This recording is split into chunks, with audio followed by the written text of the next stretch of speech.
Welcome to the fourth installment of the Tao Te Ching, an interpretation. My name is Andrew, and we will be going through the fourth chapter of the Tao Te Ching. The fourth chapter is not a long one. It contains only 2 sections. The chapter is the first chapter to mention God. God is not mentioned much in the text. The text mainly sticks to speaking about the Tao. Here is the fourth chapter. The Tao is like an empty container. It can never be emptied and can never be filled. Infinitely deep, it is the source of all things. It dulls the sharp, unties the knotted, shades the lighted, and unites all of creation with dust. It is hidden but always present.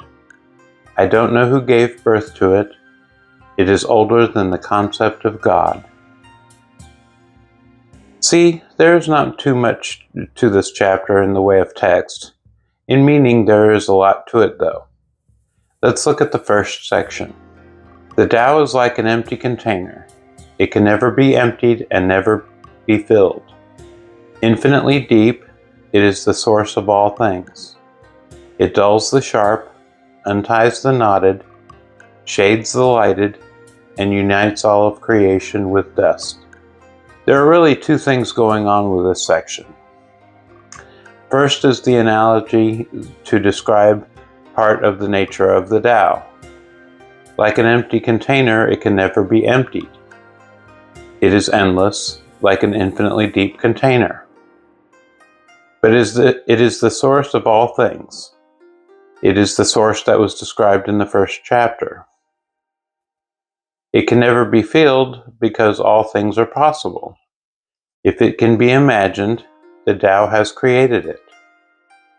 By imagining something, one taps into the Tao and brings forth the imagined. This is not to say that all things are possible in the real world or on Earth. The laws of nature still apply. Something that is imagined is real to the person imagining it. It may not be possible to bring it into the earthly realm, but it is nonetheless a real thought. The second thing happening in the first section can be taken a couple of different ways. The first is a more literal explanation of the text.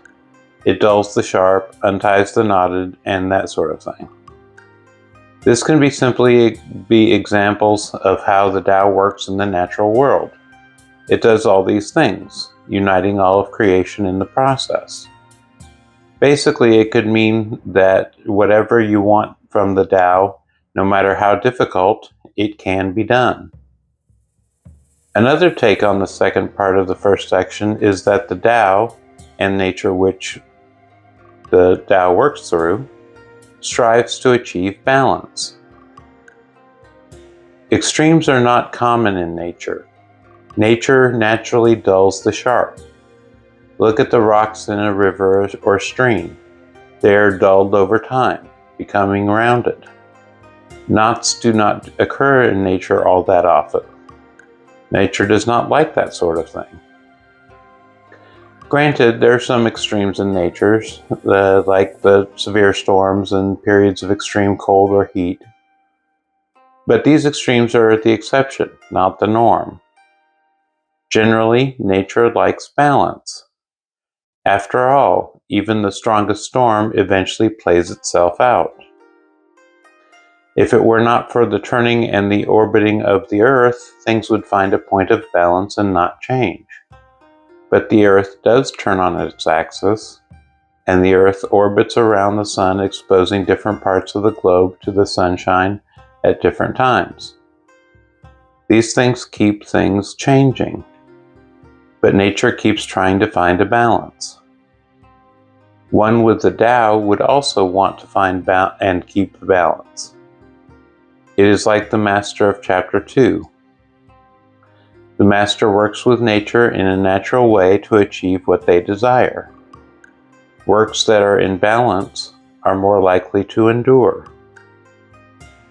The last phrase of the first section lets us know that all of creation is connected. When one part of creation is out of balance, it can throw another part out of balance as well.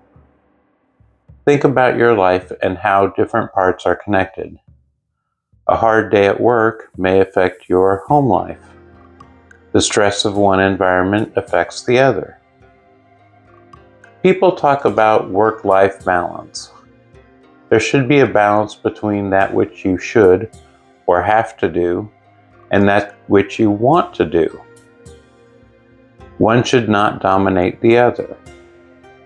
I personally prefer the term work-play balance. One should not work so much that there is no time for play. You should not play so much that you do not take care of your responsibilities. People often refer to a balanced diet. Again, balance is desirable. To have a diet that is not in balance will make your health suffer in the long run. Now let's take a look at the second section. It is hidden but always present. I don't know who gave birth to it. It is older than the concept of God. Going back to chapter 1, the Tao is hidden but there. The nothingness, the void, the darkness is always there. But being nothingness, it is hidden. It is between the earthly and heavenly realms. It will always be there. It transcends time itself. The author admits they do not know where it came from, but it has always been there. Even before people had a concept of God, there was the Tao. In the Stone Age, before there was a concept of God, the stones were dull and round. They had to be fashioned into sharp points for tools or weapons by human hands. And when they were used, they became dull again. This is the way nature is. Well, that about wraps up chapter 4. It was a brief chapter, but it contained a bit. It got more detailed about the nature of the Tao. Coupled with previous chapters, more can be gleaned from the texts than what is actually written. As always, I would like to finish by pointing out that these interpretations are my own. I come to these interpretations because of my life experiences and thoughts. You may have a different interpretation of the text. That is wonderful. Form your own thoughts on the passages in these videos. Mine may guide you. You may think they are complete rubbish. That is fine as well. These thoughts are just a starting point.